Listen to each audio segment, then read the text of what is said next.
नमस्कार दोस्तों, जय हिंद जय भारत। आप देख रहे हैं CDRK सैनी बीएड क्लासेज। देखिए, आज इस चैनल की लाइव क्लास में हम जो आपका पेपर है जेंडर, विद्यालय और समाज, इसके अंतर्गत शाब्दिक एवं भाषाई दुर्व्यवहार की पहचान के बारे में आपसे चर्चा करेंगे। आप सब जानते हैं कि भारत ही नहीं, पूरे वैश्विक समाज में महिलाओं के साथ भेदभाव किया जाता है, असमानताएं की जाती है, कई तरह से उन्हें प्रताड़ित किया जाता है और उनका शोषण किया जाता है।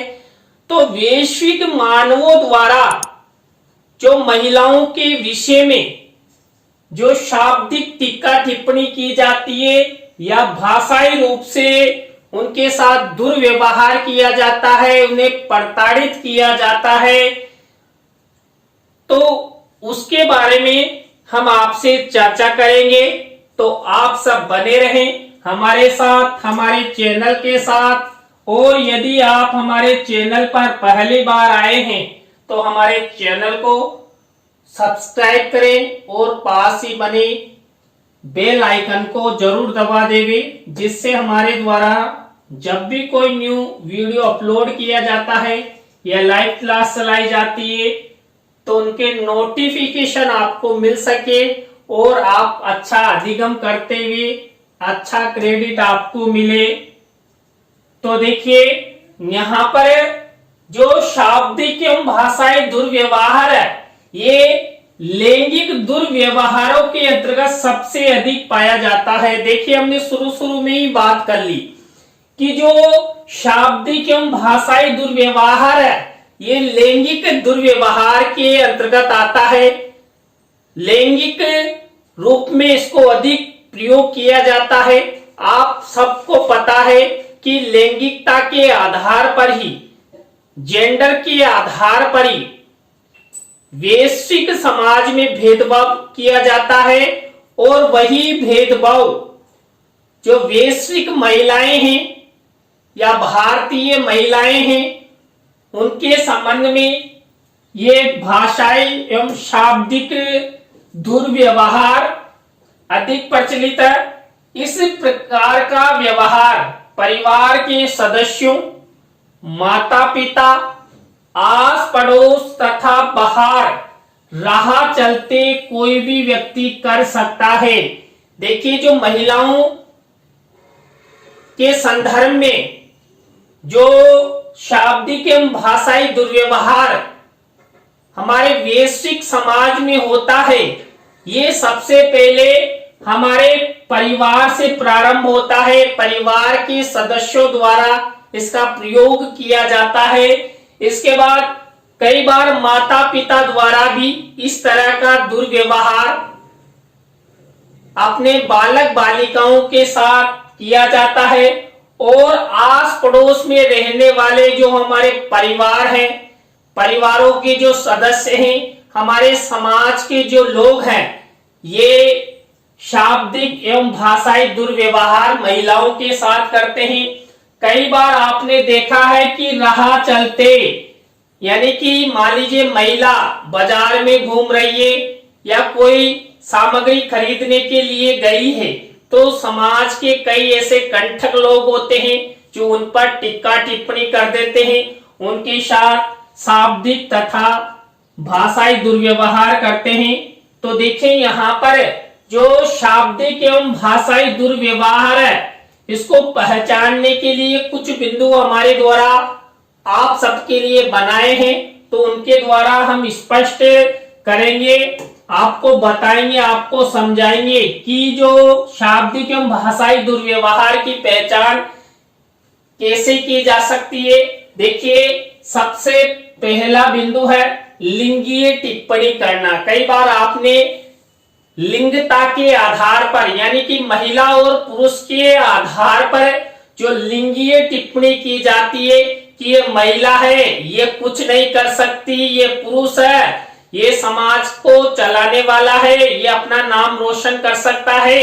जबकि देखिए हमने कई क्लासों में आपको बताया कि महिला भी पुरुषों से कम नहीं है, महिलाएं भी पुरुषों के समान ही समान भागीदारी, समान कार्य में वो महत्व दे सकती है, लेकिन समाज का दृष्टिकोण सकारात्मक होना चाहिए। तो यहाँ पर जो लिंगीय टिप्पणी की जाती है, उस लिंगीय टिप्पणी के आधार पर शाब्दिक एवं भाषाई दुर्व्यवहार किया जाता है। आपने कई ऐसे समाज कंटक देखे हैं जो महिलाओं को देखकर राह चलती लड़कियों को छेड़ते हैं, कई ऐसे शब्दों का प्रयोग करते हैं, ऐसी भाषा का प्रयोग करते हैं जो महिलाओं के लिए शोभनीय नहीं होती है। तो यहाँ पर लिंगीय आधार पर टिप्पणी करना। दूसरा बिंदु है प्रत्येक बात पर लड़की होने का उलाहना देना। कई बार अपने माता पिता, परिवारजन, आस पड़ोस महिलाओं को बार बार लड़की होने का उलाहना देते हैं कि हमारे घर तो लड़की हुई है और आप लड़की हो और आप एक लड़की होकर कुछ नहीं कर सकते, आप केवल गृहस्थी जीवन संभाल सकते हो। ऐसी कई लड़की होने के उलाहने जो शाब्दिक और भाषाई आधार पर हमारे वैश्विक समाज में, भारतीय समाज में दिए जाते हैं। इसके बाद लड़कियों के प्रति अपमानजनक बातें कहना। कई बार क्या होता है, कई समाज के ऐसे लोग होते हैं, समाज कंटक होते हैं जो लड़कियों के विषय में अपमानजनक बातें कहते हैं जो उन्हें नहीं कहनी चाहिए। क्यों? क्योंकि महिलाओं को भी वही सम्मान मिलना चाहिए जितना सम्मान पुरुषों को मिलता है। महिला और पुरुष एक सिक्के के दो पहलू है जो हमारे वैश्विक समाज को, हमारे भारतीय समाज को विकास की राह दिखाते हैं। देखिए एक कहावत आपने सुनी होगी, अकेला चना भाड़ नहीं फोड़ सकता। उसी तरह महिला और पुरुष मिलकर ही दोनों ही अपने परिवार का, अपने समाज का, अपने राष्ट्र का अच्छे से विकास कर सकते हैं। इसलिए जो लड़कियों के प्रति अपमानजनक शब्द कहे जाते हैं, अपमानजनक भाषा का प्रयोग किया जाता है, वो नहीं होना चाहिए। इसके बाद लड़कियों के कमजोर होने की बात बार बार करना। कई बार परिवारजन या आस पड़ोस के लोग कहते हैं कि ये तो लड़की है और लड़की कमजोर होती है, गाय की सी आत्मा होती है और लड़की केवल गृहस्थी जीवन संभाल सकती है, समाज के ऐसे कई कार्य नहीं कर सकती। ऐसी भाषा का प्रयोग ऐसे लोगों के द्वारा किया जाता है। और वो क्यों किया जाता है? क्योंकि उनका जो दृष्टिकोण है वो नकारात्मक है। महिलाओं के प्रति जिन लोगों का दृष्टिकोण हमेशा नकारात्मक रहता है वो इस तरह की लड़कियों को, महिलाओं को कमजोर समझने वाली बात करते हैं। इसके बाद लड़कियों को नीचा दिखाने के लिए प्रयुक्त की गई शब्दावली। देखिए कई बार क्या होता है, कई समाज के ऐसे समाज कंटक होते हैं जो लड़कियों को नीचा दिखाने की बात करते हैं, अपने आप को इस तरह तीस मार का समझते हैं और लड़कियों की इज्जत नहीं करते हैं। जबकि हम बार बार बात करते हैं कि हम प्रजातांत्रिक देश के निवासी हैं और प्रजातांत्रिक देश में चाहे महिला हो, पुरुष हो या किन्नर हो, सबको समानता का अधिकार प्राप्त है। सभी को अपनी अभिव्यक्ति की आजादी है और अच्छे से जीवन यापन करने का अधिकार उन्हें प्राप्त है। तो हम लोगों के द्वारा जो महिलाओं को, लड़कियों को नीचा दिखाने की बातें कही जाती है, ये नहीं होनी चाहिए। हमें ऐसी भाषाई दुर्व्यवहार जैसी बातें महिलाओं के साथ, लड़कियों के साथ नहीं करनी चाहिए। इसके बाद भरण पोषण का दायित्व निभाने वाले शब्दों का बार बार प्रयोग करना।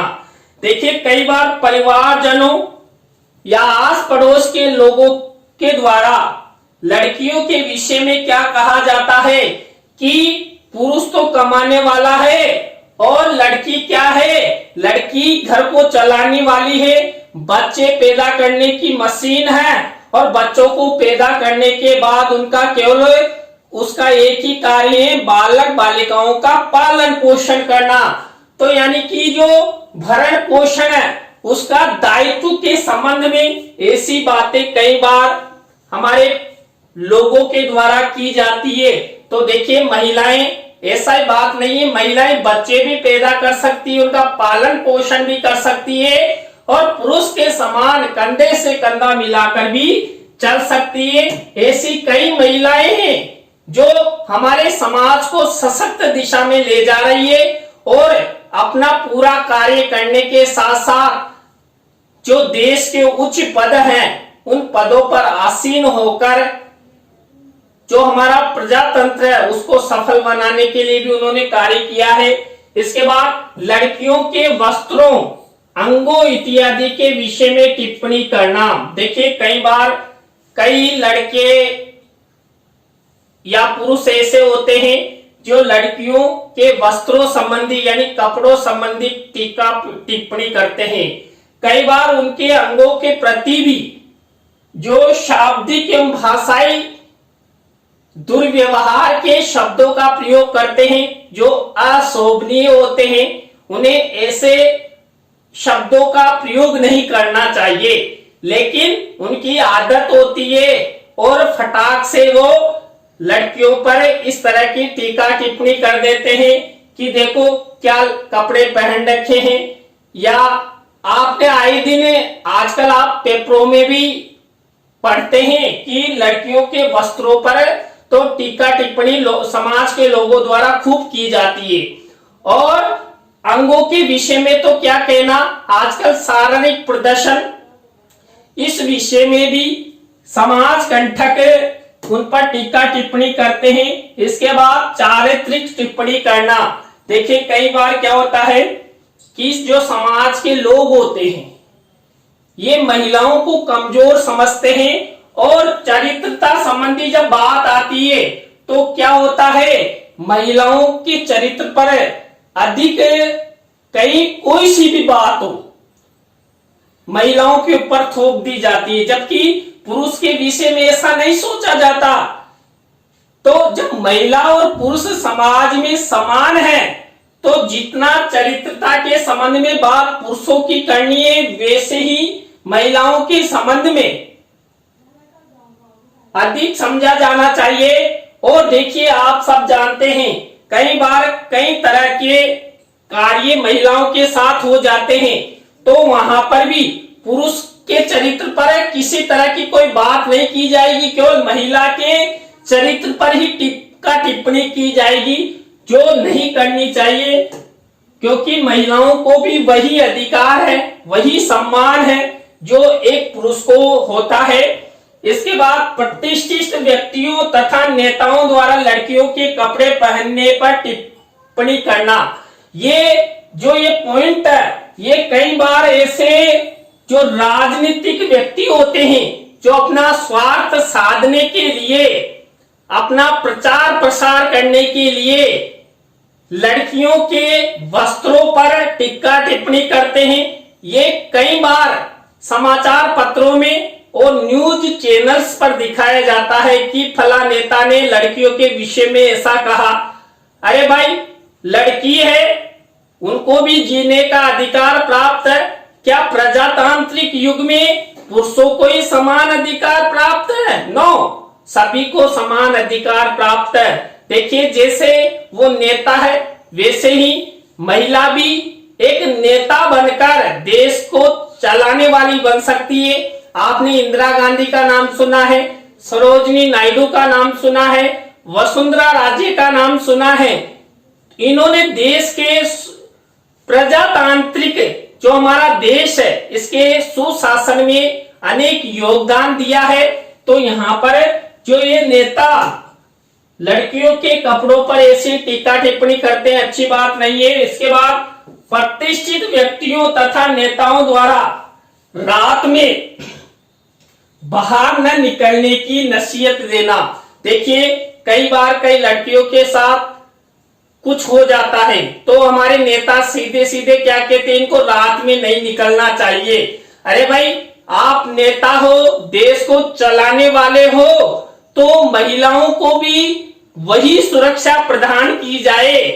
मान लीजिए महिलाएं रात को बाहर निकलती है, उनके साथ कुछ घटना हो जाती है, तो ऐसे कानून बनाइए ना, तो महिलाओं के साथ ऐसी कोई घटना घटित ना हो, महिलाएं स्वतंत्र रूप से बाहर घूम सके।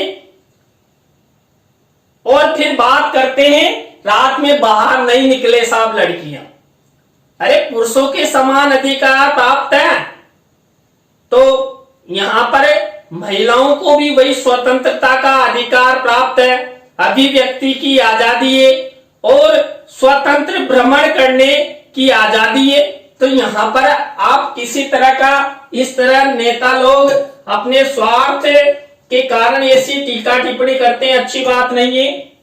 इसके बाद देखिए आपराधिक घटनाओं के प्रति लड़कियों को जिम्मेदार बताना। देखिए कई बार क्या होता है, लड़कियों के साथ किसी भी प्रकार का कोई आपराधिक कार्य हो जाता है, मान लीजिए कुछ अनहोनी घटना हो जाती है, तो उसका पूर्णतः जिम्मेदार लड़कियों को ठहराया जाता है, पुरुष की कोई गलती नहीं मानी जाती। क्यों भाई, क्या पुरुष ने गलती नहीं की?